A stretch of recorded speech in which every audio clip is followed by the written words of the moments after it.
इतनी मूल्यवान है, इतनी मूल्यवान है, इतनी मूल्यवान है कि तीनों लोगों की संपत्ति चुका कर भी वाणी का मूल्य नहीं चुकाया जा सकता। इतनी मूल्यवान वाणी है, और इतनी मूल्यवान वाणी को हम लोग कितना नष्ट करते हैं।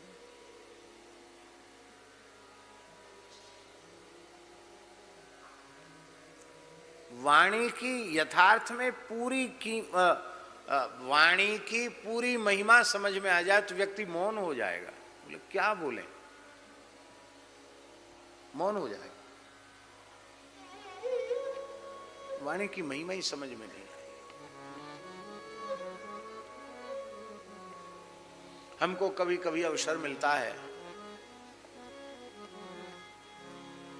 नवरात्रि का अवसर है और कहीं कथा भी कहनी है, और नवरात्रि है तो कुछ अपना साधन भी करना है, तो फिर क्या उपाय है?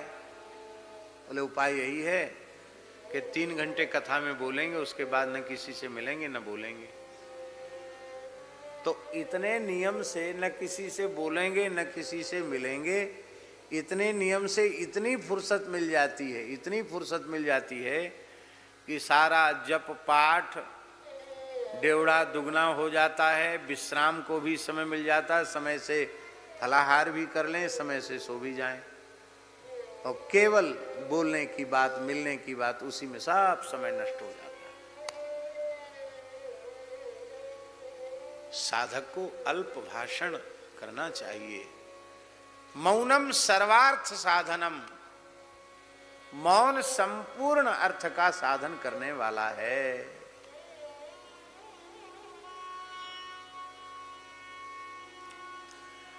प्राचीन परंपरा जो थी उपदेश की,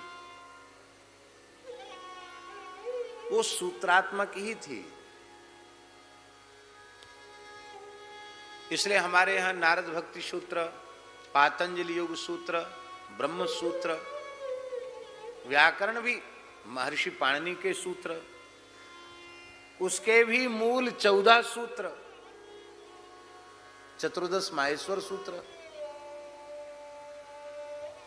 ज्यों ज्यों मेधा क्षीण होती चली गई, त्यों त्यों उसके व्याख्यान की आवश्यकता पड़ती चली गई। आरंभ में तो सूत्रात्मक भी उपदेश नहीं था, एक अक्षर बोल दिया उपदेश मिल गया। देवता ब्रह्मा जी के पास गए, बोले मुझे उपदेश दीजिए। ब्रह्मा जी को वाणी का महत्व मालूम है। ब्रह्मा जी बोले द इति। दैत्य दानव पहुंचे, बोले ब्रह्मा जी हमको भी उपदेश दीजिए। ब्रह्मा जी बोले द इति। मनुष्य पहुंचे, महाराज हमको उपदेश दीजिए। ब्रह्मा जी बोले द इति। तीनों को दा कहा, समझे? देवता बोले हमारा समझ गए। क्या समझे? बोले हम भोगी प्रकृति के हैं, पुण्य का भोग स्वर्ग में करते हैं, ज्यादा भोग करते हैं, पुण्य क्षीण हो जाते हैं, फिर हमको नीचे गिरना पड़ता है और दैत्यों से पराजित होना पड़ता भोग के कारण। इसलिए आपने हमको सलाह दी है कि द माने इंद्रियों का दमन करो। हम बिल्कुल ठीक समझे।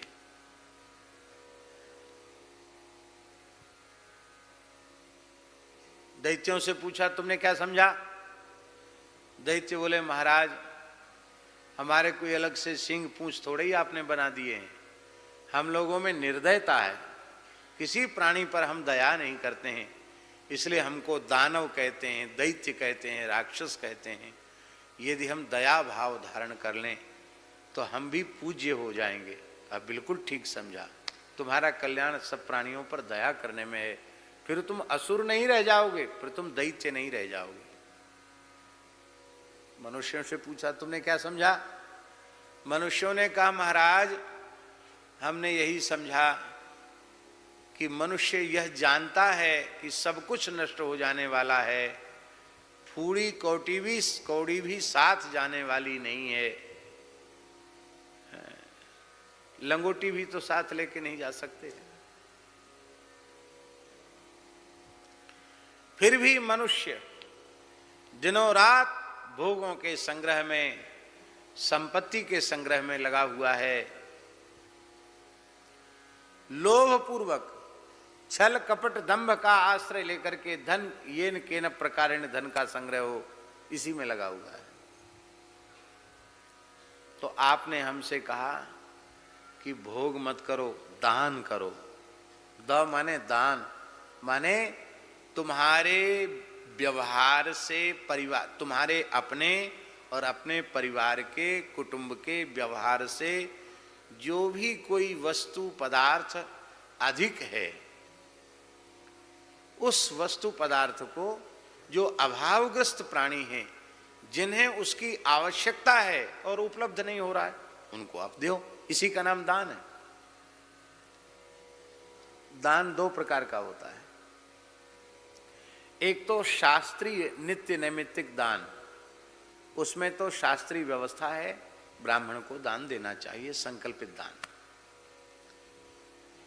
दूसरा दान, दान दरिद्र को दीजिए मिटे दरिद्र की पीर। संत वाणी में कहा गया, जो भूखा प्राणी है, प्यासा प्राणी है, वही दान का पात्र है। वस्त्रहीन व्यक्ति किसी जाति का हो, ठिठुर रहा है ठंड से, वो वस्त्र का पात्र है। रोगी का कोई संप्रदाय होता है? रोगी की कोई जाति होती है क्या? कोई भी रुग्ण मनुष्य औषधि का, चिकित्सा का अधिकारी है। आपके पास है तो आप उसकी चिकित्सा कराइए।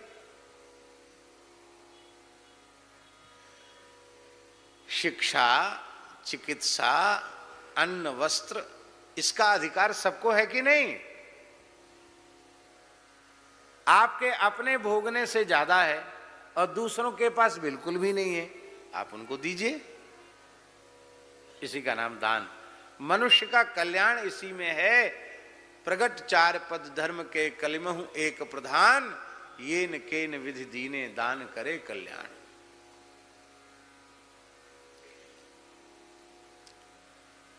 दूसरी बात यह है कि वैदिक हिंदू सनातन संस्कृति का जो मूल है वह वेद लक्षणा भारतीय देसी गाय है। क्योंकि गाय केवल मनुष्यों का पोषण नहीं करती है, देवताओं का पोषण भी करती है, ऋषियों का पोषण भी करती है। और केवल देवता, मनुष्य, ऋषि इनका ही पोषण नहीं करती है, संपूर्ण प्रकृति का पोषण करती है, संपूर्ण पर्यावरण